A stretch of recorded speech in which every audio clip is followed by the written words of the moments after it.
বউ আমাদের অনেক অত্যাচার করতেছে। কি বলছো?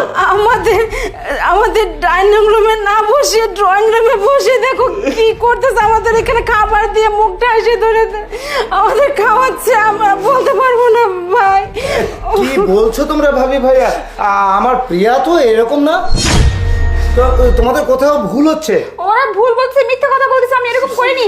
আমি তরকারি দিতে লাগছিলাম, মানে বললাম যেখানে বসে খান ডাইনিং এ যাওয়ার এই এরকমই আর কি। আমি কিছু করিনি, বিশ্বাস করো।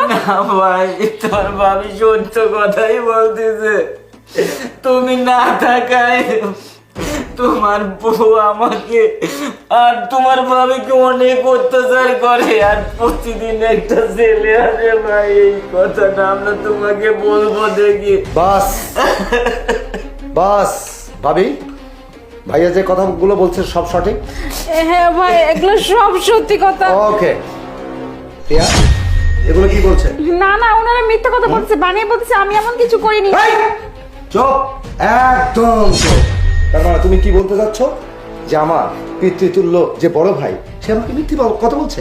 হ্যাঁ, যে মাতৃতুল্য যে ভাবি ছোটবেলা থেকে আমাকে বড় করেছে, যে বড় না করে যদি আমাকে লেখাপড়া না শিখে এই জায়গায় না আনতো তাহলে আমি আজকে অবিচার হতে পারতাম না।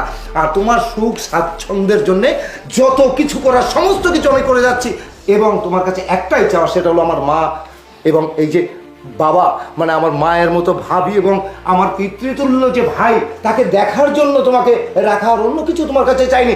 অথচ তুমি কি বলছো? যা, আমি কিছু করিনি। মিথ্যা কথা কেন বলছো বলো? না মানে আমি মিথ্যা কথা বলিনি। এই চুপ, একদম। তুমি কি বলতে চাও? তুমি কি জানো তোমার অত্যাচারের মাত্রা যখন বাড়িয়ে দিয়েছিলে ঠিক সেই মুহূর্তে আমি কিন্তু এন্ট্রি নিয়েছিলাম এখানে।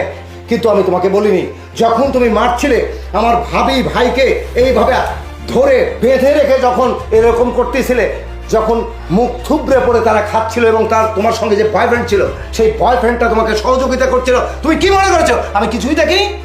শোনো, আজকের পরে ওর তো ভাগ্য ভালো তোমার বয়ফ্রেন্ডের যে আমি আসার আগেই চলে গেছে, না হলে ওকে পুঁতে দিতাম এখানে।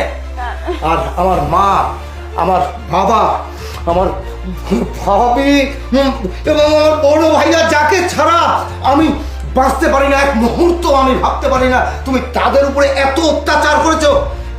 তোমাকে তো আমি এত সহজে ছাড়বো না। তোমাকে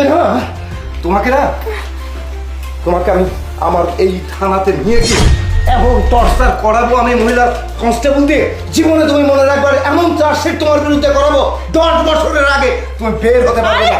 ভাবি, তুমি ফ্রেশ হয়ে না, এটা আমি থানায় রেখে আসি। চল।